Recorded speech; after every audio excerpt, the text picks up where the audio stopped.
تعالوا بقى النهارده نعمل مع بعض الميني مولتو او الميني كرواسون. هنعمله بطريقه سهله جدا ومقادير مفيش ابسط ولا اسهل من كده، من غير بقى لا لبن ولا زبده ولا بيض ولا مقادير كتير، وهيطلع معانا هش كده مورق وحاجه كده في منتهى الجمال. فيلا بينا بقى كده نسمي الله ونصلي على الرسول. بس يا ريت ما تنسيش تعملي لايك واشتراك للقناه عشان نوصلك كل جديد معانا باذن الله.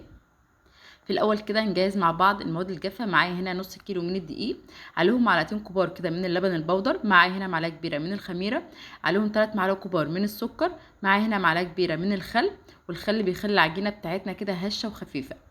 هديلهم تقليبه كده، وفي الوقت ده هنزل عليهم. هضيف بقى السوائل بتاعتي. معايا هنا كوبايه من الميه، ما تكونش دافيه قوي، احنا اصلا الجو حر عموما. هضيف بقى السوائل بتاعتي. السوائل طبعا بتختلف كل نوع دقيقه عن التاني، يعني ممكن كوبايه لكوبايه ونص. انا هضيف في الاول كده كوبايه من الميه، ومعايا هنا نص كوبايه هسيبه كده على جنب، هشوف العجينه بتاعتي هتحتاج ولا لا. تعالوا بقى نضيف كده الماده الدهنيه اللي احنا نعجن بيها. هضيف النهارده ربع كوبايه بس من الزيت. يعني مقادير سهله جدا وبسيطه، تقدري تقومي تعمليها على طول وتطلع معانا في منتهى الجمال. ودي نص كوبايه من الميه هسيبها كده على جنب، اشوف هحتاجها ولا لا. هبدا اعجن بقى العجينه بتاعتي. العجينه بتاعتنا بسيطه جدا وسهله، مش تاخد معانا وقت كتير في العجن، لغايه ما اوصل للنتيجه اللي معايا دي، عجينه كده طريه ولينه وما تلزقش معايا في الايد. هسيبها بس ترتاح كده 5 دقايق، وبعد كده ابدا بقى اقطعها على 4 كور. ممكن برضو تقسمي العجينه بتاعتك على كورتين 2 لو انت عايزه حجم الكرواسون يكون كبير شويه، او حجم المولتو بتاعنا. النهارده انا قسمتها على 4 لان عايزه الحجم بتاعها يكون صغير شويه، عشان ينفع الاولاد كده في اللانش بوكس، ويكون سهل كده وبسيط ويقدروا ياكلوه. انا هنا بعد ما كورت العجينه بتاعتي كده على 4، سيبها بس ترتاح 5 دقايق. بس اهم حاجه طبعا نغطي الوش بتاعها عشان ما تعملش اي قشره. هجيب بقى اول كوره كده انا كورتها، وابدا بقى هفرد بقى العجينه. عايزه اقولك العجينه طريه جدا ولينه وبتتفرد معانا بكل سهوله. بعد ما بفرد بقى عجينه كده على شكل دايره، هجيب بقى اي سكينه عندي او اي مقطع، وابدا اقطعها بقى بالطول وبالعرض.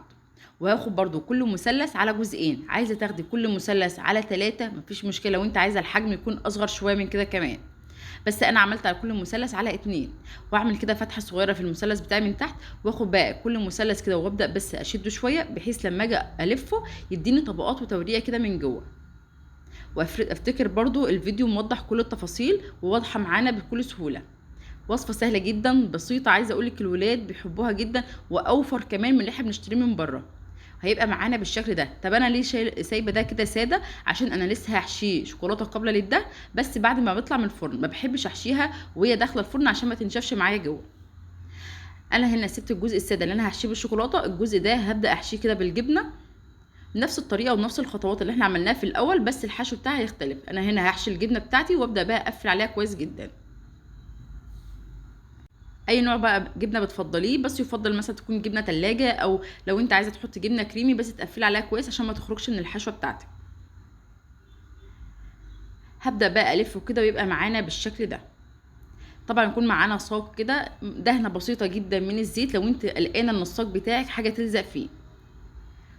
كده كنت خلصت الكميات بتاعتي، طبعا حطيتها في الصاج بتاعنا. هسيبها بقى لغايه ما ترتاح كده وتخمر معانا. معايا هنا بيضايه صفار بيضه، عليه معلقتين كبار كده من الحليب، ومعلقه صغيره كده من الفانيليا. وابدا اهدهم بقى الكرواسون بتاعنا او الميني مولتو الصغير بتاعنا اللي احنا بنحب نشتريه ده، والولاد دايما بيدمنوه. انا حبيت بس اميز اللي بالجبنه، حطيت عليه رشه كده من حبه البركه ورشه كده من السمسم، ويطلع معانا بالجمال والحلاوه دي.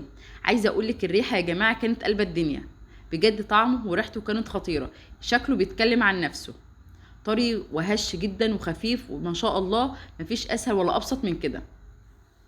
تعالوا بقى نحشي كده الجزء اللي احنا كنا سايبينه ساده. نحشيه بقى شوكولاته قابله للدهن او نوتيلا، اي نوع انت بتفضليه.